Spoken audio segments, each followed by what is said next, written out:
malam kita dihebohkan lagi karena ada anggota Polsek Pulau Gadung yang aneh-aneh. Masyarakat datang melapor, bukannya dilayani, tapi yang terjadi justru menyakiti hati masyarakat. Ini saya minta Pak Irwasda, Kabid Propam ini, SPK, SPKT ini tolong ditertibkan para Kapolres ini juga ya. Saya minta ini yang Jakarta Timur segera propos, lakukan sidang disiplin, tuntut dia untuk mutasi tour of area, keluar dari Polda Metro Jaya. Saya sayang sama Anda, tapi kalau Anda tidak sayang sama dirimu sendiri, saya akan perlakukan Anda seperti itu. Catat betul ini ya, ke depan jika ada anggota yang masih menodai kemurnian profesi, saya minta Kabid Propam dan jajaran tuntut dengan hukuman mutasi tour of area. Dengan adanya permintaan uang 20 juta untuk merubah pasal, akhirnya pihak kedua orang tua korban berusaha semaksimal mungkin untuk mencari pinjaman kepada keluarga dan tetangga demi memenuhi permintaan dan untuk mengubah pasal kasus dugaan narkoba yang dialami oleh MZ dan Al, anak dari Bapak MZ dan Bapak Al.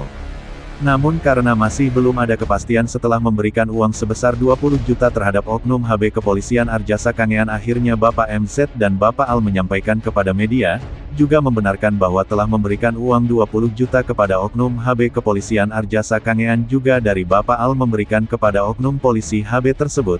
Tapi uang sejumlah 20 juta itu disuruh dimasukkan ke dalam jok sepeda. Selain itu Bapak Al harus tebus sepeda motornya kepada Oknum Polisi senilai 3 juta. Itu pun sepeda disuruh ambil di malam hari ke rumah Oknum Polisi HB Arjasa Kangean tersebut.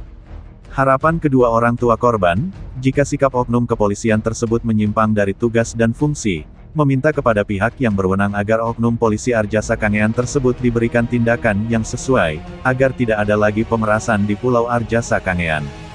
Harapan kedua orang tua korban. Saya mohon kepada Bapak Kapolri, saya minta kepada Oknum Polisi tersebut segera diberikan tindakan sesuai peraturan dari Bapak. Dan saya harap meminta kepada Bapak Kapolri uang saya dikembalikan. Desa Pandeman, Dusun Batu Norgo, Kecamatan Arjasa. Saya ingin mengadu pers jurnalis polisi mengenai tentang anak saya yang terkait dengan kasus narkoba. Waktu anak saya ditangkap, saya waktu itu ada di rumah sakit. Setelah pulang dari rumah sakit, anak saya sudah dibawa ke kantor polisi. Terus saya kejar ke kantor polisi, saya tidak dikasih masuk. Saya minta tolong kepada kepala desa untuk menemui anak saya. Besokan harinya saya datang lagi ke kantor polisi, tidak bisa menemui anak saya. Berhubung kawan saya Marhawi, dia minta tolong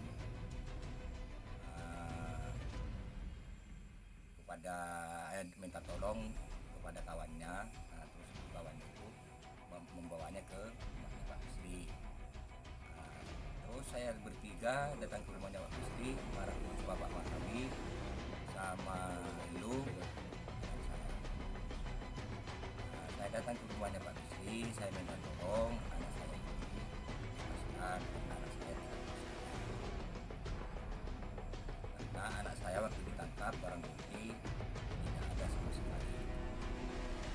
Hanya anak saya itu hanya meminjamkan uang kepada Ardi. Waktu meminjamkan uang anak saya itu katanya Ardi mau dibelikan sepeda motor dibebasin.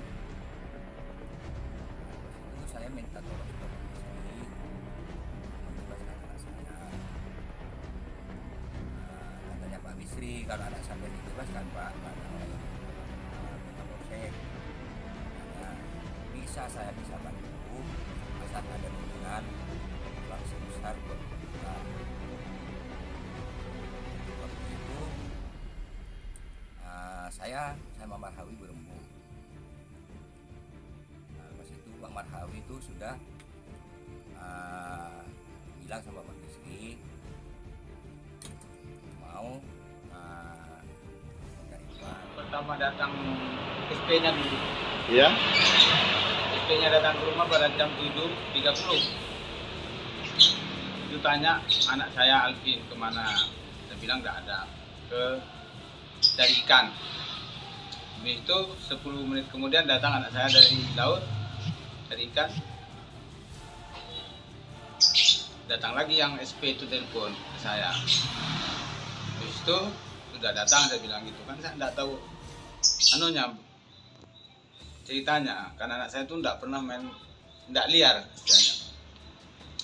Habis itu 10 menit kemudian datanglah polisi dengan berpakaian sarung, satu sarungan Pak, 2 orang dengan Pak Bisri dengan Pak Adi, pura-pura tanya ayam. Saya bilang enggak pernah anak saya jual ayam. Habis itu datanglah satu mobil lagi berseragam PLN, pakai helm, pakai rompi PLN. Datanglah langsung masuk ke rumah saya tanpa izin, pakai sepatu, sampai saya bilang, tolong, walaupun sampai petugas PLN, saya kan nggak tahu polisi Pak, karena dia pakai helm. Oh iya. Iya, tolong sepatu dilepas, karena walaupun jelek ini rumah istana saya. Iya. Habis itu diputarlah, bahwa saya tahu bahwa polisi, diputarlah pistolnya, bilang, oh polisi sampean, kan ada apa? Tanya aja sama anak sampean. Tanya ke anak saya, enggak tahu Pak. Tuh. Begitu cerita, mau periksa kamar. Saya bilang jangan periksa banyak-banyak, cukup saya dengan paling banyak 2 orang. Saya curiga dengan sampean, nanti kamar saya dikasih barang. Iya. Tahu kan? Karena polisi Betul. memang begitu, saya bilang gitu. Masuklah. Sepeda periksa jangan satu-satu. Saya bilang kan gitu. Masuklah, dibongkar semua lemari, dibongkarlah kasur, semua dibongkar, habislah berserak. Itu ya, kata anak saya, walaupun dibongkar sampai ke keramiknya enggak pernah ada barang itu, karena saya enggak pernah berbuat begitu. Iya. Nah, silakanlah bongkar sampai kemana, enggak pernah saya buat. Saya ceritanya ini itu dibawalah anak saya. Ya, ini dulu Pak. Periksa sepeda. Ya, kasih.